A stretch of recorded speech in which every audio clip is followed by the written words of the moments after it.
இன்னைக்கு நம்ம the Asian make spread season 2 episode 18 தான் பார்க்க போகிறோம். போன எபிசோடில் எப்படி முடிச்சிருப்பாங்க, இது மாதிரி சிசையை பிடிச்சி லூசி கேட்டிருப்பா, நீ எப்படி என்னோட மெமரிஸை பார்த்தேன்னு இப்போ எனக்கு தெரிஞ்சாகணும் அப்படிங்கிற மாதிரிலாம் சொல்லியிருப்பா.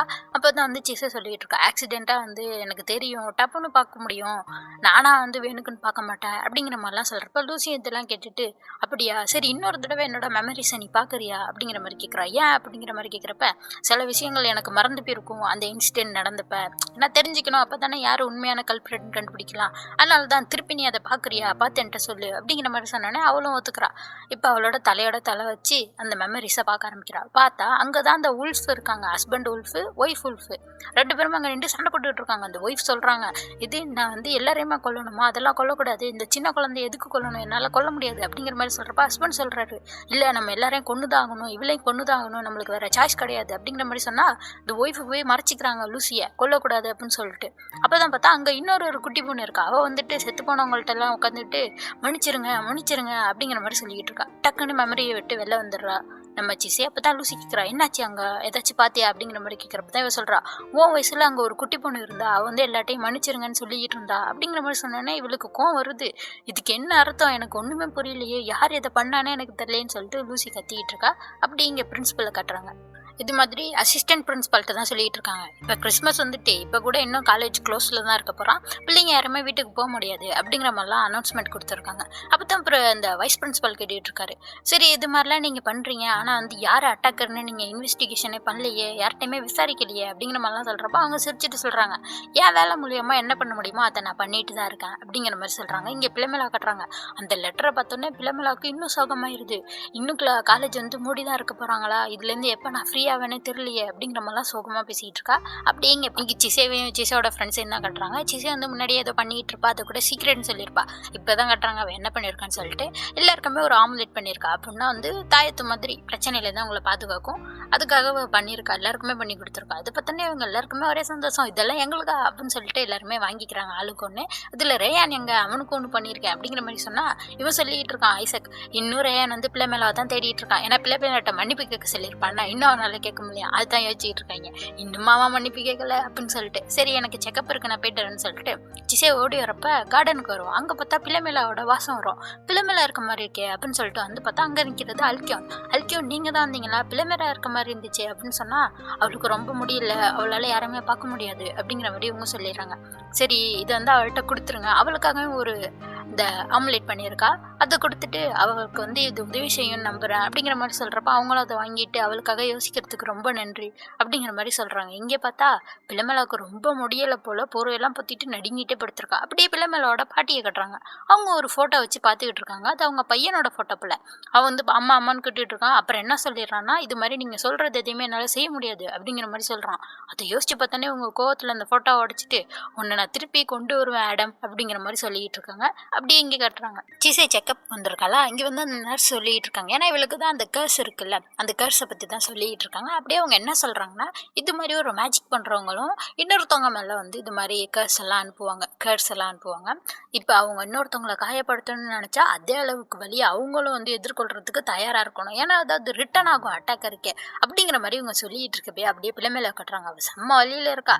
அப்படியே தவிழ்ந்துட்டு அவளோட பாஸ்ட்டை பற்றிலாம் யோசிச்சுட்டு இருக்கா. அவங்க அப்பா அம்மா முடிஞ்ச அவளுக்கு சுத்தமாக தெரியவே இல்லை. அதோட இந்த பாட்டி அவளை அடித்து அவள்கிட்ட சொல்கிறதெல்லாம் யோசிச்சு பார்த்துட்டு இருக்கா, நீ வேஸ்ட்டு, நீ ரொம்ப ஸ்லோவாக இருக்க, நீ ஏன் இன்னும் உயிரோட இருக்க அப்படிங்கிற மாதிரிலாம் அவங்க பேசிகிட்டு இருக்காங்க. அப்போ இந்த பிள்ளை மேலே யோசிச்சுட்டு இருக்கா, நீங்கள் என்னை ஏற்றுக்கணுன்னா நான் என்ன தான் பண்ணணும் பாட்டி அப்படிங்கிற மாதிரி அவங்கள பற்றி தான் யோசிச்சுட்டு இருக்கா. அப்படியே கீழே விழுந்து கிடக்குறாளா. அப்போ தான் அல்கியோன் அங்கே வந்துடுறாங்க, அவளுக்கு தண்ணி எடுத்துகிட்டு வந்திருக்கேன். இப்போ கீழே விழுந்துருக்கதை பார்த்துட்டு பிள்ளை மேலே என்னாச்சு அப்படின்ற மாதிரி கேட்டுட்டு இருக்காங்க. அப்போ வெளில பார்த்தா அதே நேரத்துக்கு வெரோனிகா வந்துட்டு கதவை தட்டிட்டு இருக்கா. பிள்ளைமேலான்னு சொல்லிட்டு அவள் கூப்பிடுறது கேட்க முடியாமல் காதை பொத்திக்கிட்டு அப்படியே உட்காந்துருக்கா அழுதுகிட்டு.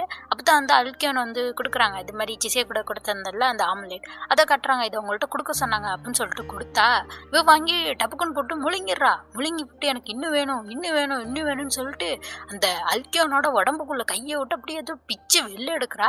பார்த்தா அந்த புக்கு, படிக்கக்கூடாதுன்னு சொன்ன புக்கு இவ தான் வச்சுக்கிட்டு சுற்றுறா. எடுத்தோடனே அவ்வளோதான் அல்கியோன் அப்படியே கீழே விழுந்துடுறாங்க. வெளில தான் வெரோனிகா கதவை தட்டிகிட்டே இருக்காளே பிள்ளைமேலான்னு சொல்லிட்டு. இவ அப்படியே பொறுமையாக போய் அந்த கதவை திறக்கிறா. கதவை திறந்தோடனே பிள்ளைமேல பார்த்துட்டு, வெரணிகா பார்த்துட்டு பிள்ளைமேல கேட்குறா, நீ இன்னைக்கு ஓகேவா எந்திரிச்சு நடக்கிறியே அப்படிங்கிற மாதிரி சொன்னா, அப்படியே பிள்ளைமேல காட்டுறாங்க. அவள் உடம்புலலாம் ஏதோ கொடி மாதிரி சுற்றி இருக்கு. அப்படியே வெரணிகா தொட்டு சொல்றா, உன்னால தான் நான் இவ்வளோ நாள் பயத்திலே வாழ்ந்தேன் அப்படிங்கிற மாதிரி சொல்றா. அப்படியே இங்கே ரேயானை கட்டுறாங்க. திருப்பி அந்த பூனைக்கிட்ட பேசிக்கிட்டு இருக்கான். இன்னைக்கு என்ன விட மாட்டியா அப்படின்னு சொல்லிட்டு கேட் ஃபுட் வாங்கிட்டு வந்திருக்கான். அதை காட்டினோன்னா அந்த பூனை பக்குது. ஐயோ இது சூப்பரான சாப்பாடாச்சே அப்படின்னு சொல்லிட்டு பேசிட்டு இருக்கப்போ யாரோ கத்துற சவுண்டு. அப்படியே நம்ம சிசேவை காட்டுறாங்க. அப்படியே சிசேவை அந்த வேர்லாம் வந்து மேஜிக் பவர் உறிஞ்ச ஆரம்பிக்குது. அப்படியே அவள் கீழே விழுந்துடுறா. அந்த நர்ஸ் பார்க்குறாங்க, என்னாச்சுன்னு சொல்லிட்டாங்க. ரூத்தும் எலியஸும் வந்துடுறாங்க. என்னாச்சு உனக்கு அப்படின்ற மாதிரி. அப்போ தான் இவன் சொல்கிறா, யாரோ அந்த மேஜிக் பவரை யூஸ் பண்ணுறாங்க, அந்த புக்கை யாரோ யூஸ் பண்ணிக்கிட்டு இருக்காங்க அப்படிங்கிற மாதிரி சொல்கிறா. அப்படியே இங்கே ரேயானை கட்டுறாங்க. அங்கே பார்த்தா ஒரு பொண்ணு தான் விழுந்து கத்திருக்கா. என்னாச்சுன்னு பார்த்தா வெரணிகா அப்படியே மயங்கி போய் கிடக்குறா. அவன் மேலே இப்படி ஒரு பேய் மாதிரி பிள்ளை மேலே தான் நின்றுட்டு இருக்கா. ஆனால் ரேயானுக்கு தெரியாது பிள்ளை மேலே என்னது இது, யார் நீ அப்படின்னு சொல்கிறான். அது அப்படியே ஓடி போக ஆரம்பிக்குது. அதை துரத்திக்கிட்டே ஓடி வந்துக்கிட்டு இருக்கான். அப்படியே இங்கே சிசையை கட்டுறாங்க. சிசை வந்து எலியஸ்ட்டை சொல்லிட்டு இருக்கான், உதவி செய்யணும், நம்ம வந்து இதை வந்து தடுத்தே ஆகணும் அப்படிங்கிற மாதிரி சொல்கிறப்ப இவனும் ஓகே சொல்லிடுறான். வா 2 பேரும் ஒன்றாவே சேர்ந்து துரத்துவோம் அப்படிங்கிற மாதிரி 2 பேரும் கிளம்புறாங்க. இங்கே ரேயானை கட்டுறாங்க. அந்த பேயை துரத்திக்கிட்டே ஒன்றால அதான் பிள்ளைமில்லாவ அவள் கிராஸ் பண்ணி போகிற ஆளுங்கள்ட்டெல்லாம் டப்புன்னு மேஜிக் பவரை உறிஞ்சிடுறா. அவங்க அப்படியே மயங்கி விழுந்துடுறாங்க. ரேயான் பார்க்குறான். அப்போ இதுதான் அந்த மேஜிக் பவர், அந்த மேஜிக் புக்கோட பவரா அப்படின்னு சொல்லிட்டு பார்த்துக்கிட்டு இருக்கான். அப்போ ரேயான் என்ன பண்ணுறான், பொறுமையாக அவன் கத்தியில் அவன் ரத்தத்தை தேய்ச்சி அவன் ஒரு ரிச்சுவல் மாதிரி பண்ணுறான். இது மாதிரி மந்திரம் சொல்லிக்கிட்டே அந்த கத்தி வந்து பெருசாயிருது. கொத்தெல்லாம் நோடி வரான். அப்போ திரும்பி இவனோட பாரவர் இல்லைன்னா அது அந்த வேர்கள் எல்லாம் விடுது. அவன் வந்து கத்தி வச்சு வெட்டுறான். ஆனால் அப்பயும் ரேயான கழுத்தை நடிச்சு பிடிச்சிட்டு அங்கே பார்க்குற இன்னொரு பக்கம். அங்கே பார்த்தா கிறிஸ்மஸ் பார்ட்டிக்காக எல்லாரும் ஒன்றா சேர்ந்து என்ஜாய் பண்ணிகிட்டு இருக்காங்க.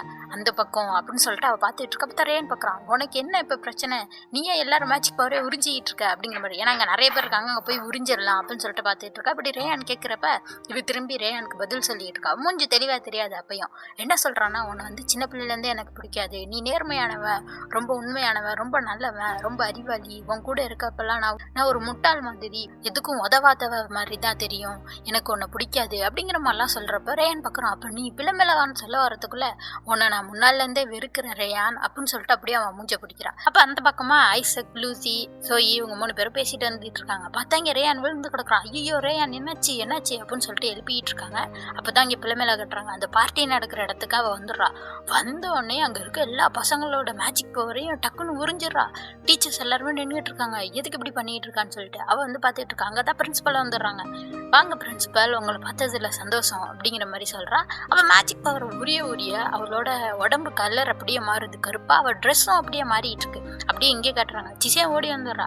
ரேயானை எழுப்பி விடுறாங்க. எந்திரான்னு சொல்லிட்டு அவன் எந்திரிச்சு சொல்கிறான், அவளை நிப்பாட்டுங்க, அவளை எப்படியாச்சும் நிப்பாட்டுங்க அப்படிங்கிற மாதிரி. யாரா அவ அப்படின்னு சொல்லிட்டு கேட்டா அப்போ தான் அவன் சொல்கிறான், அது வந்து பிள்ளைமேலா அப்படிங்கிற மாதிரி சொல்கிறான். இங்கே பிள்ளைமேலா கட்டுறாங்க. அவள் சொல்லிட்டு இருக்கா, பிரின்சிபல் இப்பயாச்சும் என்னை வெளில விடுங்க, நான் போய் எங்கள் அப்பாவையும் அம்மாவையும் நரகத்துலேருந்து வரவேற்கணும் அப்படிங்கிற மாதிரி சொல்லிட்டு இருக்கா. அதோட இந்த எபிசோட் முடியுது. அடுத்த எபிசோட் பார்க்கணும்னா மறக்காம சேனலை சப்ஸ்கிரைப் பண்ணிக்கோங்க. பாய்.